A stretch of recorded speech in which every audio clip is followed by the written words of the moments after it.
담임 목사님께서는 아마 오늘 밤 도착하신다고 하셨습니다. 우리 계속해서 목사님 위해서 기도하시고 주일 예배 말씀을 잘 준비하여서 전할 수 있도록 함께 기도해 주시면 감사하겠습니다. 교회란 무엇입니까? 교회라는 것은 우리 웨스트민스터 신학사전에 보면 이렇게 기록하고 있습니다. 예수 그리스도께 대한 신앙 고백으로 모인 공동체다라고 말하고 있습니다. 예수 그리스도께 대한 신앙 고백으로 모여있는 공동체가 교회다라고 말하고 있습니다. 그래서 사도신경에서도 거룩한 공교회를 믿으며라고 우리가 함께 고백합니다. 바로 이렇게 하나님을 고백하고 예수 그리스도를 고백하는 믿음의 사람들이 한 사람 한 사람 모여 있는 곳이 바로 교회인 것입니다. 하나님께 예배하고 하나님께서 주신 말씀대로 살아가겠노라고 끊임없이 노력하며 선포하며 함께 중보하는 공동체, 그것이 바로 교회인 것입니다. 칼바르트는 내가 그곳에 속해 있고 내가 그 속에서 신앙으로 부름받았고 그 속에서 나의 신앙에 대하여 책임을 지며 내가 그 안에서 봉사하는 회중으로 하나의 거룩하고 보편적인 교회라는 사실을 믿는 것이 바로 교회며 성도다라고 말하고 있습니다.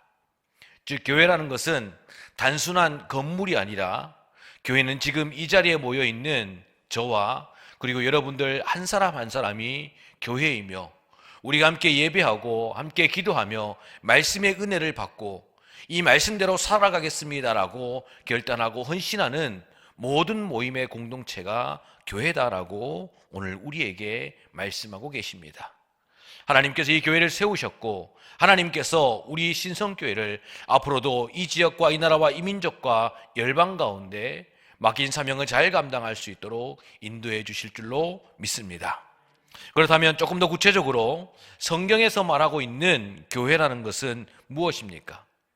성경에서는 첫 번째로는 하나님의 가족이 교회다라고 말씀하고 있습니다. 하나님의 가족이 교회입니다.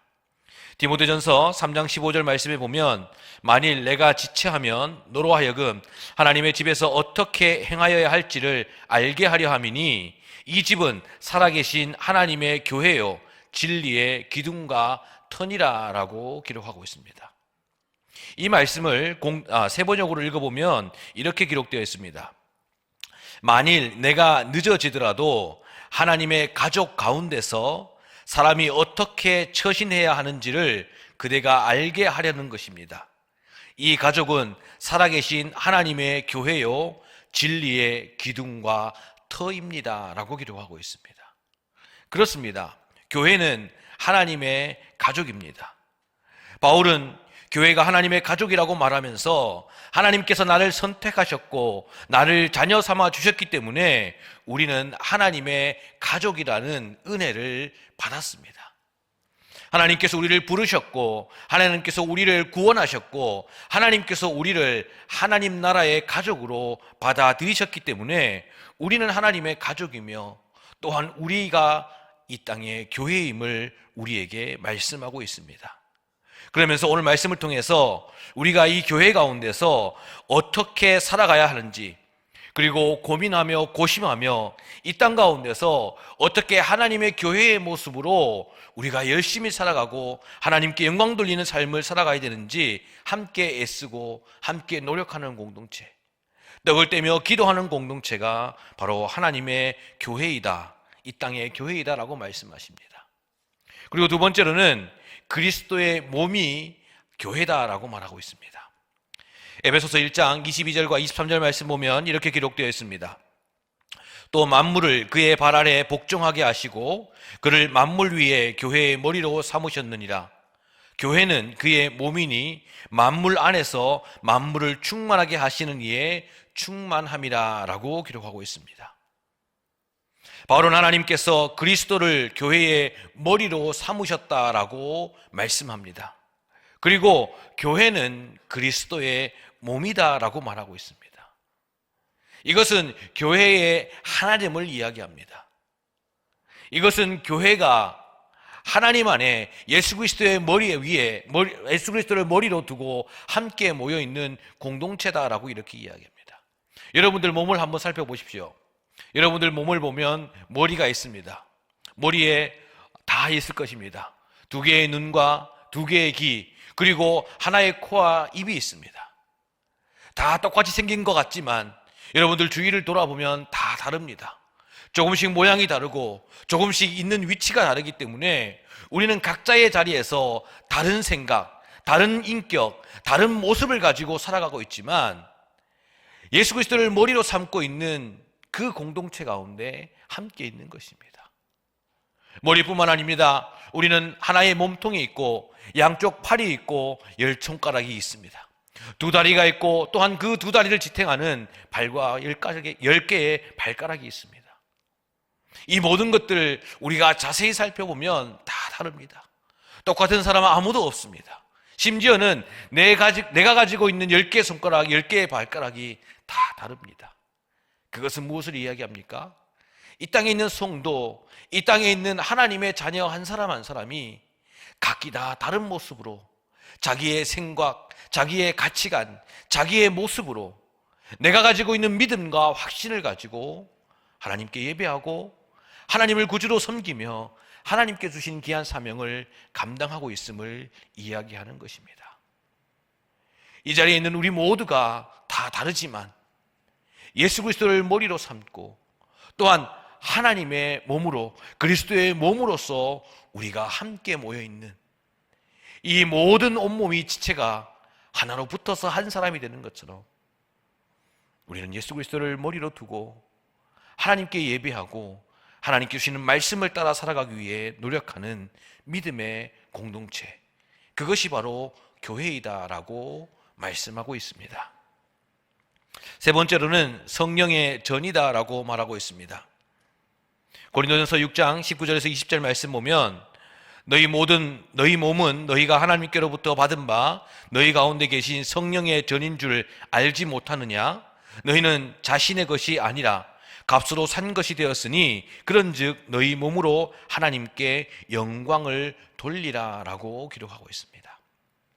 앞서 고린도전서 3장 16절 말씀을 통해서도 너희는 너희가 하나님의 성전인 것과 하나님의 성령이 너희 안에 계시는 것을 알지 못하느냐라고 말씀하셨습니다. 말씀을 통해서 우리의 몸이 성전, 즉 교회다라고 말씀하십니다. 그런데 여기서 중요한 것은 우리가 성전이 되기까지, 우리가 하나님의 성령의 전이 되기까지 바로 고린도전서 6장 16절 말씀을 통해 6장 20절 말씀을 통해서 값으로 산 것이 되었다라고 말씀하고 있습니다. 값으로 산 것이 되었다. 하나님께서 우리를 자녀 삼으시고 하나님께서 우리를 이 땅의 교회로 세우시기 위해서 하나님께서 값을 지불하셨다라는 것입니다. 어떤 값을 지불하셨습니까?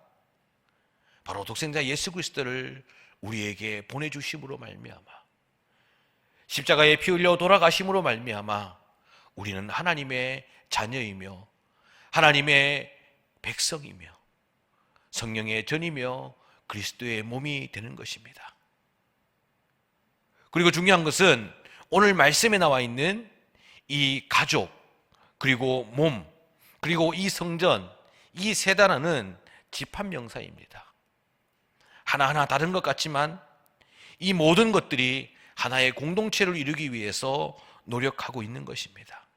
즉 하나님께서는 이 교회라는 것이 다 각자 개인이기도 하지만 이 공동체로서 함께 모여 기도하고 하나님께 주시는 그 말씀을 살아나기 위해서 부단히 노력하는 믿음의 사람들이 모여 있는 것이 교회다라고 말씀하고 계십니다. 그래서 고린도전서 6장 20절 말씀에 그런즉 너희 몸으로 하나님께 영광을 돌리라라고 기록하고 있습니다. 우리의 몸으로, 우리의 삶으로 하나님께 영광 돌리는 삶, 하나님께서 기뻐하는 삶을 살아가기 위해서 노력하는 것, 그것이 바로 우리가 이 땅에서 교회로서의 역할을 감당하는 것입니다. 정리하면 이렇습니다. 교회는 바로 나 자신입니다. 교회는 바로 이 자리에 모여 있는 여러분들 한 사람 한 사람인 것입니다. 예수 그리스도의 보혈의 피값으로 하나님께서 우리를 하나님의 가족으로, 그리스도의 몸으로, 성령의 전으로 부르셨습니다. 우리가 그 부르심에 감사하여 이 땅 가운데서 정말 하나님의 말씀대로 살아가기 위해서 함께 고민하며, 함께 기도하며, 함께 공동체를 이루며 끊임없이 노력하며 사는 삶, 그것이 바로 교회인 것이고, 에베소 4장 3절 말씀을 통해서 평안에 매는 줄로 성령이 하나 된 것을 힘써 지키라라고 말씀하셨던 것처럼 하나님께서 세우신 우리 교회를 함께 지키기 위해서 노력하고 땀 흘려 수고하는 것이 바로 교회로서의 역할이며 사명인 것을 우리는 기억해야 합니다. 하나님께서 세우신 귀한 믿음의 성전이 되시기를 간절히 소망합니다. 여러분들 한 사람 한 사람이 하나님께서 세우신 교회임을 기억하며 깨달으며 이 땅 가운데 하나님의 자녀로서 교회로서의 삶을 열심히 살아가시기를 간절히 소망합니다. 그러면 오늘 본문 말씀으로 돌아가서 하나님께서 나를 그리고 우리를 교회로 세우셨습니다. 그러면 우리가 이 땅에서 어떤 교회로, 그리고 어떠한 사명, 어떠한 일들을 하면서 하나님께 영광 돌리는 삶을 살아가야 할지 오늘 우리에게 말씀을 통해 말씀합니다. 우리 35절 말씀을 우리 같이 한번 읽어보겠습니다. 35절입니다. 같이 있습니다. 시작. 예수께서 모든 도시와 마을에 두루 다니사 그들의 회당에서 가르치시며 천국 복음을 전파하시며 모든 병과 모든 약한 것을 고치시니라. 아멘. 오늘 이 마태복음 9장 35절 말씀을 통해서 가르치고 복음을 전파하시고 고치신다라고 말씀하고 있습니다. 이 세 가지는 예수님께서 하셨던 주요 핵심 사역 가운데 한 가지입니다. 바로 예수님께서 복음을 전파하시고 말씀을 가르치시고 그리고 이 땅에 약한 자, 병든 자들을 고치셨습니다. 예수님께서도 하셨던 이 세 가지 사역을 바로 이 땅에 교회로 세우신 우리가 이 사명을 감당하는 믿음의 삶을 살아가야 한다라고 오늘 우리에게 말씀하고 계십니다. 그렇다면 우리가 어떻게 가르치고 어떻게 전파하며 또한 어떻게 고치는 사역을 감당해야 될지를 함께 살펴보도록 하겠습니다. 첫 번째로는 가르치다라는 것입니다. 가르치다. 가르치는 것은 우리가 무엇을 가르치는 것인지를 확실하게 알아야 합니다. 여러분들 교회에서, 그리고 여러분들 가정에서 자녀들에게, 그리고 함께 모여있는 이 목원들과의 모임 가운데 어떤 것을 가르치고 어떤 것을 나눕니까? 우리의 나눔, 우리의 가르침 가운데 무엇이 있습니까?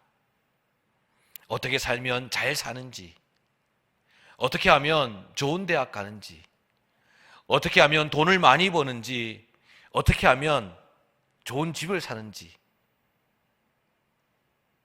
이런 것을 가르치고 있지는 않습니까? 오늘 하나님께서는 이 가르치다라는 것에 이 분명한 목적을 두면서 오늘 우리에게 성경을 가르치는 삶을 살아가라라고 말씀하고 있습니다. 성경은 무엇입니까? 디모데 후서 3장 16절에서 17절 말씀 보면 이렇게 기록하고 있습니다.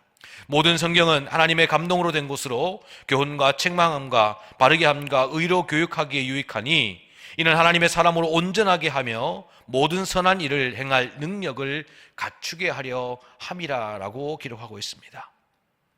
성경은 하나님의 감동으로 기록된 것입니다. 이 말씀은 무엇입니까? 하나님께서 기록한 것입니다. 물론 성경학자들에 의하면 100여 명의 이 사람들이 성경을 열심히 썼다라고 기록하고 있습니다. 하지만 하나님께서 그들에게 감동을 주시고 하나님께서 그들에게 은혜를 부어주셔서 하나님의 말씀을 하나하나 써내려간 것이 바로 이 성경인 것입니다. 그렇기 때문에 우리가 하나님의 자녀며 우리가 하나님의 가족이라면 하나님의 말씀이 담겨있는 이 성경을 밝히 알아야 하는 것입니다. 성경을 함께 읽고 함께 듣고 함께 공부하며 묵상하며 이 성경을 가르치고 배우는 삶을 살아가야 합니다. 그래서 디모데후서 3장 16절 말씀에서도 이 성경이 무엇을 이야기합니까? 교훈과 책망함과 바르게 함과 의로 교육하기에 유익하다라고 이렇게 말하고 있습니다. 이 땅에 있는 그 어떤 것보다도 하나님의 자녀로서 하나님의 가족으로 살아가기 위해 반드시 우리가 알아야 하는, 우리가 배워야 하는, 우리가 또한 가르쳐야 하는 것이 성경이다라고 말씀하고 있습니다. 그러면서 17절 말씀에 이는 하나님의 사람으로 온전하게 하며 라고 기록하고 있습니다. 하나님의 사람으로 온전하게 하며. 영어 성경 킹 제임스 버전 성경을 보면 이렇게 기록되어 있습니다. That the man of God may be perfect. 무슨 말입니까? 성경은, 그것은 바로 하나님의 사람이 되기 위해서, 하나님의 사람이 되게 하기 위해서, 완벽한 사람이 되게 하기 위해서 완벽한 사람이 되게 하기 위해서 사용되어지는 것이다 라고 말하고 있습니다. 즉 성경의 기능이 바로 사람을 완전한 하나님의 자녀로, 하나님의 백성으로, 가족으로 살아갈 수 있는 유일한 수단이 되고 유일한 방법이 될 수 있다라고 오늘 우리에게 말씀하고 있습니다. 그리고 또 한 가지, 이 성경을 가르치다라는 것은 헬라어로 디다스콘이다라고 이렇게 이야기하는데, 이 헬라어 디다스콘이 단순히 선생님이 자녀를 가르치는 그러한 가르침이 아닙니다. 이 디다스콘이라는 것은 계속해서 반복적으로 가르치는 것을 이야기합니다. 우리가 운동선수들이 똑같은 훈련을 하루에 수십 번, 수백 번 반복합니다. 여러분들 요즘 인기 있는 우리 축구선수 손흥민 선수 같은 경우에도 하루에 똑같은 슛을, 하루에 똑같은 트래핑을 수십 번, 수백 번 연습하고 훈련한다고 합니다. 그 말은 무엇입니까? 우리가 성경을 가르친다는 것은 바로 이와 같이 우리의 몸에 자연스럽게 체득되도록 끊임없이 가르치는 것이 바로 헬라어에서 말하고 있는 가르치다라는 것을 이야기하고 있는 것입니다. 그리고 이 가르치다를 가장 잘 설명하고 있는 말씀이 바로 신명기 6장 7절 말씀입니다. 신명기 6장 7절 말씀이 이렇게 기록되어 있습니다. 내 자녀에게 부지런히 가르치며 집에 앉았을 때이든지 길을 갈 때이든지 누워 있을 때이든지 일어날 때이든지 이 말씀을 강론할 것이며 라고 기록하고 있습니다. 여러분들 이 말씀을 잘 읽어보면 자녀에게 부지런히 가르치라라고 말하고 있습니다. 이 가르치라고 말하고 있으면서 어떻게 이야기합니까? 집에 앉았을 때나 길을 갈 때나 누워 있을 때나 일어날 때나, 이 말은 모든 상황 가운데서 성경을 가르쳐라라는 것입니다. 그럼 여러분들 생각해 보십시오. 길을 가면서, 그리고 누워 있으면서, 여러분들 집에서 설거지하면서, 여러분들 집에서 옷을 개키면서, 그리고 집안일을 하면서 자녀들에게 성경을 가르칠 수 있습니까? 신명기 6장 7절에서 말하고 있는 이 가르치다라는 것은 바로 우리들의 말, 우리들의 행동, 우리들의 삶을 통해서 성경을 가르치는 삶을 살아가라라고 말씀하고 있는 것입니다. 즉 성경을 가르치라는 것은 하나님의 말씀을 자녀들과 함께 경험하며 자녀들과 함께 깨달으며 자녀들과 함께 성령대로 살아가기 위해서 함께 살아내려고 노력하는 그 모든 삶, 그 모든 말, 그 모든 행동 하나하나를 바로 가르치는 것이다 라고 말하고 있습니다. 우리 교회가 계속해서 말씀을 하고 있는 가정예배, 우리 교회가 계속해서 이야기하고 있는 우리가 가정에서, 그리고 우리가 예람 꿈땅에서 우리 자녀들을 하나님의 제자로 세우는 그 일들, 우리가 입으로만 해서 되는 것이 아니라 우리의 삶으로 보여주고 우리의 삶으로 같이 경험하고 우리가 함께 이렇게 살아가는 것이 하나님께서 기뻐하시는 삶이고, 이렇게 살아가는 것이 성령대로 말씀대로 살아가는 것이다라는 것을 함께 살아가며 함께 경험하는 것이 바로 가르치다라는 것을 우리는 기억하면서 우리의 공동체에서, 우리의 가정에서, 또한 여러분들의 모든 모여있는 공동체 가운데 하나님의 말씀을 가르치고 경험하기 위해 노력하는 믿음의 삶을 살아가시기를 간절히 소망합니다. 두 번째로는 전파하라는 것입니다. 무엇을 전파합니까? 오늘 말씀 보면 천국 복음을 전파하시며 라고 말씀하고 있습니다. 천국 복음. 이 천국 복음을 영어 성경 킹 제임스 버전으로 보면 The Gospel of the Kingdom이라고 이렇게 이야기합니다. 이 좋은 소식은 하나님의 좋은 소식이다라고 이렇게 이야기합니다. 하나님의 좋은 소식이다. 바로 하나님 나라의 복음을 이야기하는 것입니다. 좋은 소식이 무엇이냐? 성경에 많은 것들이 기록되어 있지만 저는 여러분들과 함께 에베소서 2장 1절에서 5절 말씀을 통해 이 복음에 대해서 함께 나눠보고자 합니다.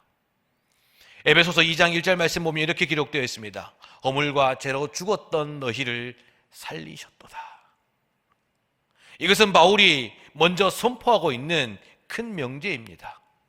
허물과 죄로 죽었던 너희를 살렸다. 이것이 바로 복음인 것입니다.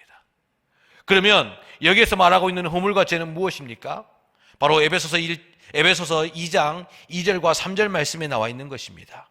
그때에 너희는 그 가운데 행하여 세상 풍조를 따르고 공중의 권세 잡은 자들을 따랐으니 곧 지금 불순종의 아들 가운데 역사하는 영이라라고 기록하고 있습니다. 우리의 삶을 나타내고 있습니다. 세상 풍조를 따라가 살아갑니다. 많은 사람들이 이것이 좋다고 하면 이것을 따라갑니다. 많은 사람들이 돈이 좋다고 하면 돈을 따라가고 명예가 좋다고 하면 명예를 따라가는 이 세상 풍조를 따라가는 것이 우리들의 삶이고 또한 그것이 허물과 죄가 될 수 있다라고 말하고 있습니다. 뿐만 아닙니다. 공중권세 잡은 자들이 우리를 유혹하고 우리를 미혹할 때 우리가 그 유혹에 넘어가 시험에 들며 하나님을 없다 하고 이 땅 가운데서 불신자들과 같은 그러한 삶을 살아가는 것이 바로 우리의 허물과 죄라라고 이렇게 이야기합니다. 그래서 불순종의 아들 가운데서 우리도 그와 같은 사람으로 살아가고 있음을 말하고 있습니다. 3절에는 어떻게 기록하고 있습니까? 전에는 우리도 다 그 가운데서 우리의 욕심을 따라 지내며 육체의 마음이 원하는 것을 하며 다른 이들과 같이 본질상 진노의 자녀였다는 것입니다. 육체의 욕심을 따라 살아가는 것입니다. 하나님의 말씀을 듣고 하나님의 말씀을 가르침을 받고 하나님의 말씀을 배웠다면 내가 참고 견디며 인내하는 삶을 살아가야 되는 것인데 내가 하고 싶고 내가 갖고 싶고 내 욕심대로 내 정욕대로 끊임없이 그것을 탐하며 살아가는 그 삶이 바로 죄가 되고 허물이 된다라고 말씀하십니다. 그래서 우리도 하나님께서 진노하는 하나님의 진노를 받는 그러한 자녀의 삶을 살아가고 있음을 말하고 있습니다. 그런데 1절 말씀이 어떻게 말씀하셨습니까? 허물과 죄로 죽었던 너희를 살리셨도다.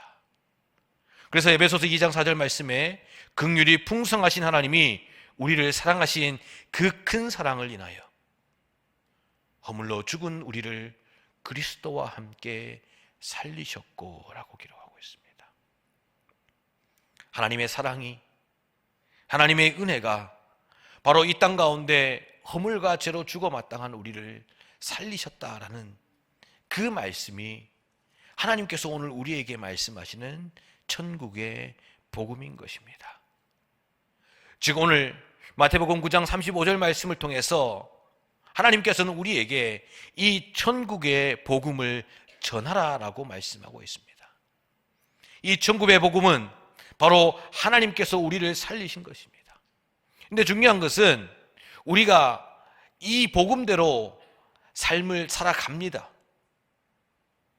이 복음대로 살아가기를 원합니다. 그런데 또 다른 우리들의 삶의 모습은 어떻습니까? 불순종하는 자들처럼 욕심을 탐하는 자들처럼 내가 하고 싶은 대로 살아가는 그러한 자들의 모습으로 우리는 우리들의 삶을 살아가고 있는 것입니다. 나의 모습을 돌아보면 교회에 나옵니다. 기도합니다. 말씀을 읽고 말씀을 듣고 말씀대로 살아가겠습니다라고 결단하면 그런데 또 다른 우리들의 삶을 보면 돈을 탐하고 세상을 탐하고 물질을 탐하고 명예를 탐하는 그러한 삶을 살아가고 있다라고 말씀하고 계십니다. 그래서 예수님께서는 마태복음 6장 24절 말씀을 통해 한 사람이 두 주인을 섬기지 못할 것이다 라고 말씀하시면서 우리들의 삶이 하나님 앞에 거룩한 삶을 살아가라 라고 말씀하고 있습니다. 우리가 이 땅에서 하나님의 자녀로서의 삶, 불순종의 자녀들로서의 삶을 살아가는 이 두 가지의 삶을 살아가는 것이 아니라 온전히 하나님의 자녀로서의 삶을 살아가기 위해서 노력하고 끊임없이 하나님 앞에 회개하고 결단하는 삶을 살아야 한다라고 말씀하고 계십니다. 예수님께서 이 땅에 오셨기 때문에 또한 우리의 왕이 세상에서 예수 그리스도로 바뀌는 것, 이것이 바로 천국 복음인 것입니다. 이 천국 복음을 가르치라, 이 천국 복음을 선포하라. 여기에서 말하고 있는 선포라는 것은 이 케리소라고 이렇게 이야기하는데 1차적으로는 이 선포하는 것, 전하는 것을 이야기합니다. 우리가 복음을 전하고 우리가 말씀을 전하는 것을 이야기하죠. 그런데 이 케리소라는 말의 또 다른 의미는 어떤 것이냐면은 이 대사적인 의미가 있습니다. 이러한 비유로 설명을 드리면 적절할 것 같은데, 여러분들 우리나라에는 미국 대사관이 있습니다. 그죠? 그리고 미군의 군대가 있습니다. 여러분들 한번 잘 생각해 보십시오. 우리나라에 있는 미국 대사관, 우리나라에 있는 미군 주둔 부대, 그 땅이 우리나라 땅입니까? 미국 땅입니까? 우리나라 땅입니까? 미국 땅입니까? 미국 땅입니다. 그 안에 있는 사람들, 미국 사람들입니다. 우리나라 땅에 있지만 이 미국 대사관, 그리고 미군들이 주둔하고 있는 그 미군 지역은 미국 땅입니다. 이 말씀을 그대로 우리 삶에 적용해 본다면 우리는 하나님의 자녀며 우리는 천국 백성입니다. 그러면 어디에 살아야 됩니까? 우리는 천국에 살아야 되죠. 하지만 우리는 이 땅 가운데 살아가고 있습니다. 죄 많은 이 땅 가운데 세상의 유혹과 공중것에 잡은 자들이 끊임없이 우리를 유혹하고 끊임없이 우리를 좌절케 하는 이 땅 가운데 살아가고 있습니다. 그러면 우리가 어떻게 살아가야겠습니까? 하나님의 자녀로 천국 백성으로 살아가기 위해서 노력해야 되는 것입니다. 미국 대사관의 직원들이, 미군에 있는 미군 기지에 있는 그 군인들이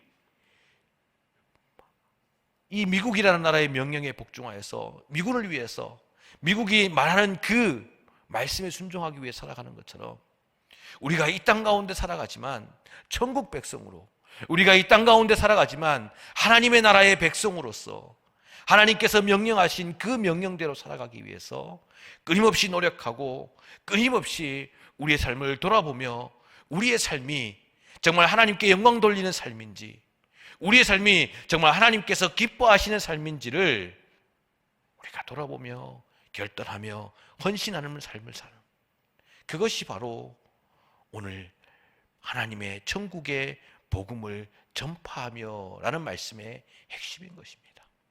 그래서 예수님께서도 요한복음 16장 33절 말씀을 통해 뭐라고 말씀하십니까? 너희는 세상에서 환난을 당하나 담대하라, 내가 세상을 이기었노라. 하나님께서 우리와 함께 하시기 때문에 우리가 이 땅 가운데서 천국 백성으로 하나님의 자녀요 하나님의 가족으로 살아가는데 어려움과 고난과 환난이 있겠지만 내가 너와 함께하고 내가 너에게 힘주고 내가 너에게 능력 주기 때문에 우리가 그 모든 것들을 잘 감당할 수 있을 것이다 라고 말씀하고 계십니다. 이와 같은 믿음의 삶을 살아가는 우리 귀한 믿음의 성도들이 되시기를 간절히 소망합니다. 그리고 세 번째로는 고치시다라는 것입니다.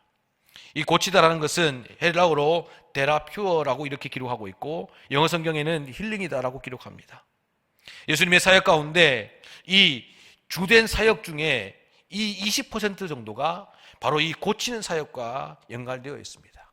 특히 마태복음, 누가복음, 마가복음, 요한복음 이 네 개의 복음서를 보면 이 고치는 사역을 통해서 이 고치는 사역으로 인해서 끊임없이 하나님과 논쟁하고 말씀에 대해서 나누는 그 말씀이 이 복음서 전체의 20% 정도에 이른다고 합니다. 그러면 오늘 중요한 것은 무엇입니까? 모든 병과 모든 약한 것을 고친다라고 말하고 있습니다. 병과 약한 것을 고친다. 우리가 흔히 1차적으로 생각할 때는 우리의 질병을 고치는 것을 이야기합니다. 그런데 여러분들 여기서 주목해야 될 것은 35절 말씀에 모든 병과 모든 약한 것이다 라고 기록하고 있습니다. 이 모든이라는 것이 이 헬라어로 파스라고 이렇게 이야기하면서 여기에서 말하고 있는 이 모든 것은 무엇이냐면은 바로 이 대표성을 가지고 있는 것입니다. 이 땅에 있는 모든 아픔들, 모든 걱정들, 모든 근심들, 그리고 모든 약한 것들을 예수님께서 고치기 위해서 이 땅에 오셨다라고 말씀합니다. 여러분들, 여기에서 말하고 있는 이 모든 약한 것들, 이 모든 고통, 질병은 무엇을 이야기하냐면은 우리가 눈에 보이진 않지만 우리가 겪는 고통을 이야기합니다. 우리가 코로나로 인해서 많은 사람들이 아픕니다. 그리고 질병 때문에 많은 사람들이 아파서 병원에 가서 치료받습니다. 눈에 보이는 것입니다. 하지만 여러분들, 우리의 모든 사회적인 병폐, 이 사회적인 문제로 인해서, 경제적인 문제로 인해서 눈에 보이진 않지만 많은 사람들이 힘들어합니다. 많은 사람들이 고통스러워합니다. 오늘 예수님께서 계시는 이 당시에 이 로마의 이 통치로 인해서 수많은 사람들이 아파하고 고통해하며 억압받고 있는 것입니다. 오늘 예수님께서는 이 모든 약한 것들, 이 모든 고통과 이 모든 아픔들을 고치시기 위해서 이 땅에 오셨다라고 말씀하고 있습니다. 예수님의 사역은 바로 이런 것입니다. 우리의 모든 것들을 고치시고 우리의 아픔을 위로하시고 우리의 모든 걱정과 고민을 함께 해주시는 그분이 바로 예수님인 것입니다. 천국의 복음을 전파하시라고 말씀하시면서 이 땅 가운데 너희들 정말 힘들고 어렵게 살아가고 있는데 나 또한 너희들과 함께 그렇게 살아가겠다. 이 땅 가운데 고통받고 억압받고 이 땅 가운데 너무나도 힘들게 살아가고 있는 그 삶 가운데 나도 너희와 함께 살아가고 나도 너희에게 힘주고 은혜 주고 능력을 주겠다라고 말씀하고 있습니다. 하나님의 말씀을 가르쳐라라고 말씀하시면서 예수님께서 몸소 실천하시면서 제자들과 함께 살아가시면서 우리들에게 말씀을 가르치신 것처럼 우리들도 그와 같은 방법과 그와 같은 모습으로 가르치라라고 말씀하고 있습니다.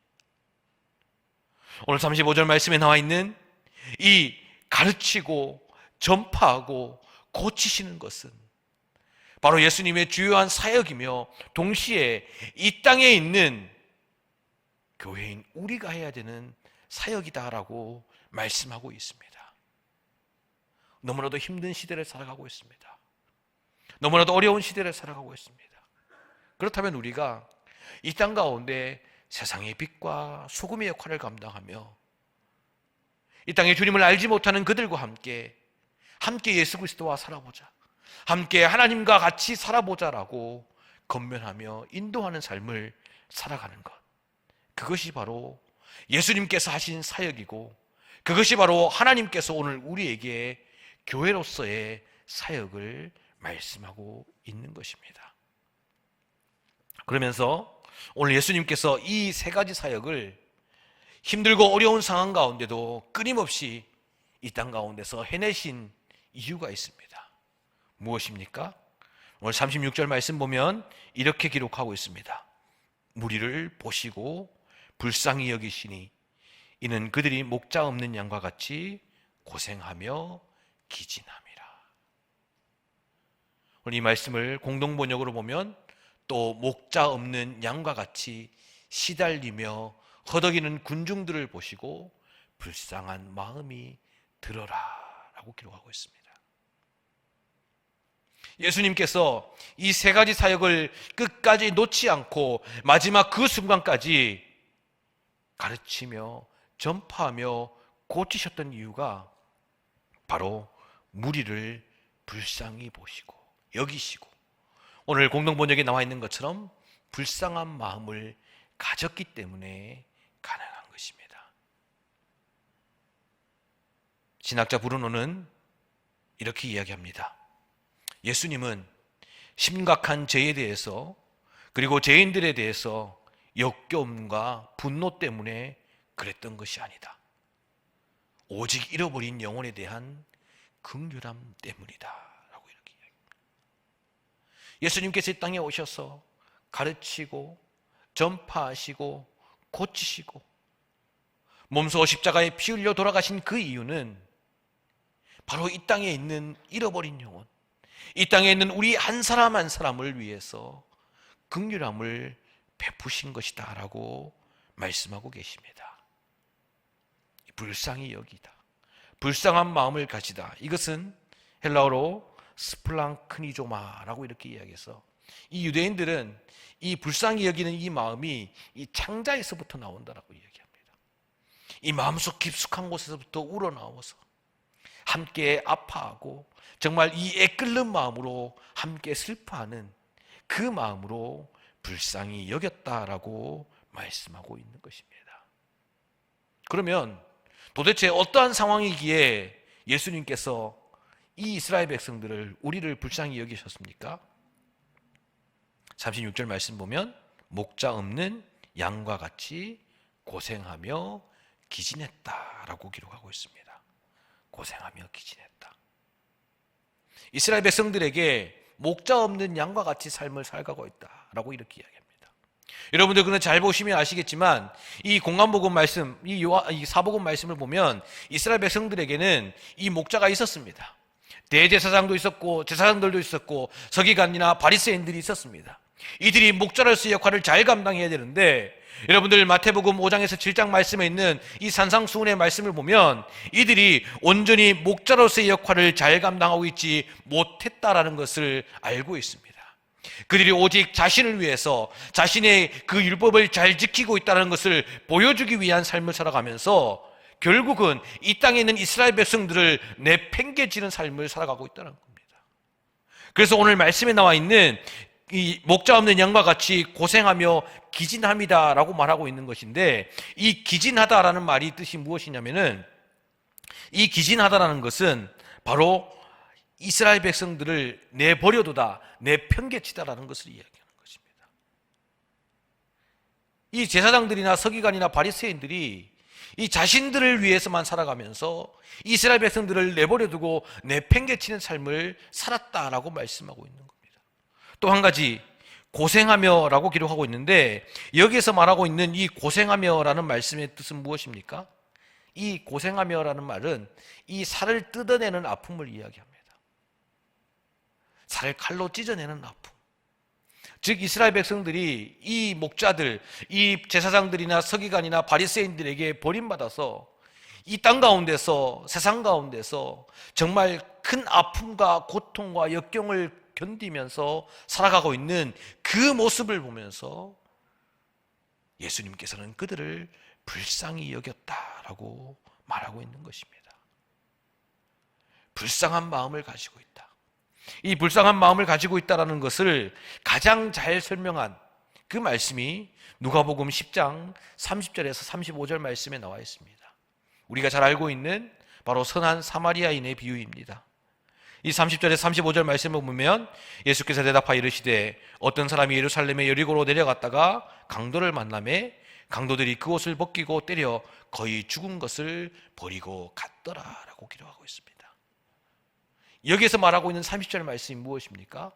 바로 목자 없는 양들과 같이 이 버려지고 고통받는 이스라엘 백성들을 말하고 있는 것입니다. 그랬을 때 31절 말씀에 마침 한 제사장이 그 길로 내려가다가 그를 보고 피하여 지나가고 라고 기록하고 있습니다.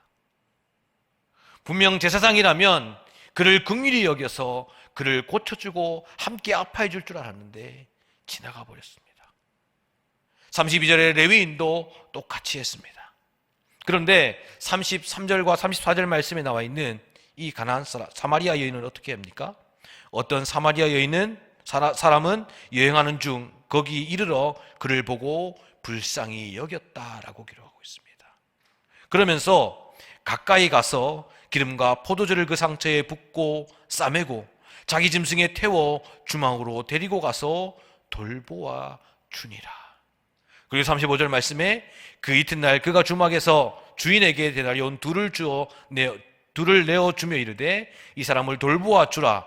비용이 더 들면 내가 돌아올 때에 갚을 것이다 라고 말씀합니다.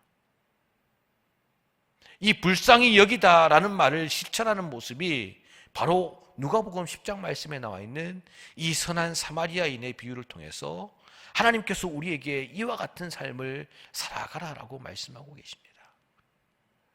불쌍히 여긴다는 것은 한 영혼을 귀하게 생각하는 마음입니다. 그리고 그 한 영혼을 위해서 그 사람이 어떤 사람이든 상관하지 않고 오직 그 영혼을, 그 사람을 살리기 위해서 내가 가지고 있는 지식과 내가 가지고 있는 것과 내가 가지고 있는 시간과 물질을 다 쏟아 부을 수 있는 그것이 바로 불쌍히 여기는 것이다 라고 말하고 있습니다.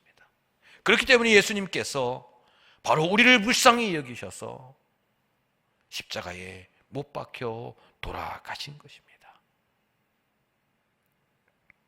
이런 불쌍히 여기신다라는 말씀을 정말 우리 삶 가운데 잘 실천한 사람이 있습니다. 1993년 미국에서 개봉한 신들러 리스트라는 영화가 있습니다. 이 영화는 세계 제2차 대전 이 상황 가운데서 있었던 실화를 바탕으로 만들어진 영화입니다. 오스카 신들러라는 사람은 유대인들을 1,100여 명 정도 구원했습니다. 그 당시 수많은 나치 독일군들이 유대인들을 죽이고 유대인들을 핍박하고 유대인들을 마치 자신의 놀이개 마냥 그렇게 데리고 살았습니다. 그런데 이 오스카 신들러는 자신이 열심히 돈을 벌고 자신이 가지고 있는 그 물질로 유대인 한 사람 한 사람을 돈으로 사서 자신의 공동체로 불러들이고 끝까지 그들을 보살펴 주었습니다. 영화 마지막 부분에 보면 그때 당시 구원한 유대인들 앞에 모아놓고 이 유대인들과 이런 대화를 합니다. 너무나도 부족합니다.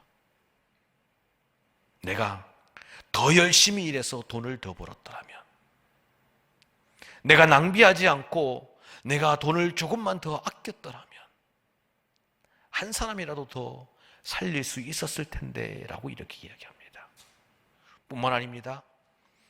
자기가 가지고 있는 저 차를 바라보면서 내가 저 차를 팔았더라면, 내가 저 차를 팔았으면 유대인들 10명을 살릴 수 있었을 텐데, 가슴에 꽂고 있는 이 배지를 가리키면서 이 배지가 금으로 된 배지인데 이것을 팔았으면, 자신의 손가락에 있는 그 금가락지를 바라보면서 내가 이 가락지를 팔았으면 적어도 2명, 아니 한 사람이라도 살릴 수 있었을 텐데 라고 하면서 정말 가슴 아파하고 애통해하는 모습이 영화에 적나라하게 그려져 있습니다. 바로 오늘 36절 말씀에 불쌍한 마음을 가지다라는 말이 바로 이와 같은 마음인 것입니다. 한 영혼을 살리기 위해서 내가 할 수 있는 최선을 다하고 내가 가진 모든 것들을 쏟아붓는 그 마음, 바로 그것이 불쌍히 여기는 마음인 것입니다. 그것이 바로 불쌍한 마음을 가지는 것입니다. 우리는 지금 예수 생명 큰잔치를 진행하는 중에 있습니다. 여러분들 각자 VIP를 작정하시고 또한 그 VIP를 위해서 기도하실 것입니다. 우리가 이 땅 가운데 교회로서의 역할을 감당하기 위해서, 우리가 이 땅 가운데 예수님께서 하셨던 이 3가지 사역을 정말 잘 감당하고 성실히 감당하기 위해서 우리가 가장 먼저 가져야 되는 것은 바로 그들을 향한 불쌍한 마음입니다.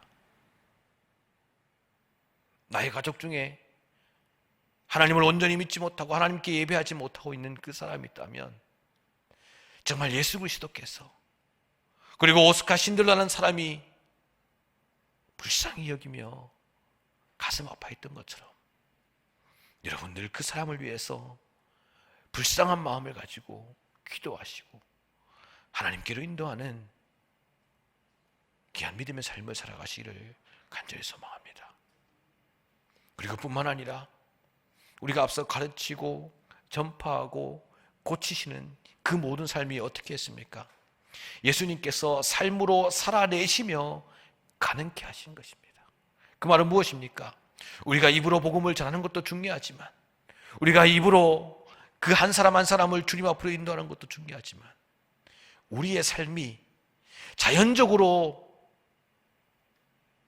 하나님께서 기뻐하시는 삶이 되도록 나의 입술과 나의 손과 나의 발과 나의 행동이 하나님 앞에 거룩한 백성으로서의 삶, 하나님 앞에 영광 돌리는 삶이 되기 위해서 노력하고 애쓰는, 그리고 내가 가지고 있는 그 모든 것들을 쏟아부으며 하나님께 나아가는 그러한 삶이 바로 불쌍히 여기는 마음을 가지고 있는 것이고, 하나님께서 우리에게 주신 비전과 사명을 감당하는 귀한 순종의 삶임을 오늘 말씀을 통해서 우리에게 말씀하고 계십니다. 오늘 마태복음 9장 말씀 35절 36절 말씀을 통해 우리가 불쌍한 마음을 가지고 가르치고 전파하며 고치는 삶을 살아가라라고 말씀하십니다. 그리고 오늘 이후에 37절과 38절 말씀을 통해서 추수할 것은 많되 일꾼이 적으니 그러므로 추수하는 주인에게 청하여 추수할 일꾼들을 보내주소서 하라라고 말씀하시는 그 예수 그리스도의 부르심에 여러분들 어떻게 대답하시겠습니까?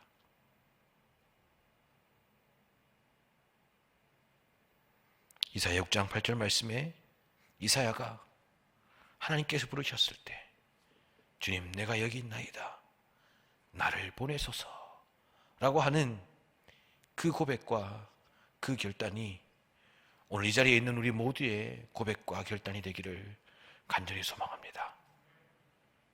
불쌍한 마음을 가지고 긍휼한 마음을 가지고 우리들의 VIP에게 다가가시길 바랍니다. 그와 같은 마음을 가지고 자녀들을 위해서 기도하시고 그와 같은 마음을 가지고 교회로서의 사명을 잘 감당하시기를 소망합니다. 불쌍한 마음을 가지고 하나님께서 땅끝까지 이르러 증인되라라고 말씀하신 하나님께서 우리의 자녀들을 이 땅에 있는 모든 사람들을 주의 제자로 삼으라라고 말씀하신 그 말씀을 실천하며 힘들고 어렵지만 끝까지 함께 하나님께서 세우신 공동체를 지켜나가기 위해서 애쓰며 노력하는 우리 귀한 믿음의 공동체가 되시기를 간절히 소망합니다. 기도하겠습니다. 하나님 아버지, 너무나도 부족하고 연약합니다. 하나님, 이 시간 주님께서 우리와 함께하여 주시고 하나님 이 시간 우리에게 은혜 주시고 하나님 이 시간 우리에게 말씀을 부어 주시옵소서. 하나님, 우리가 우리의 VIP를 대상으로 하나님 우리가 이 나라와 이 민족과 하나님을 알지 못하는 수많은 이들을 대상으로 하나님 그들에게 불쌍한 마음을 가지고 하나님 그들과 함께 교제하며 그들과 함께 살아가며 그들을 주님 앞으로 인도하여 하나님의 제자요 하나님의 백성이요 하나님의 가족으로서의 삶을 살아가는 믿음의 삶 살아갈 수 있도록 주님 도와 주시옵소서. 함께 해주실 것을 믿음의 모든 말씀을 예수님의 이름으로 간절히 기도드리옵나이다.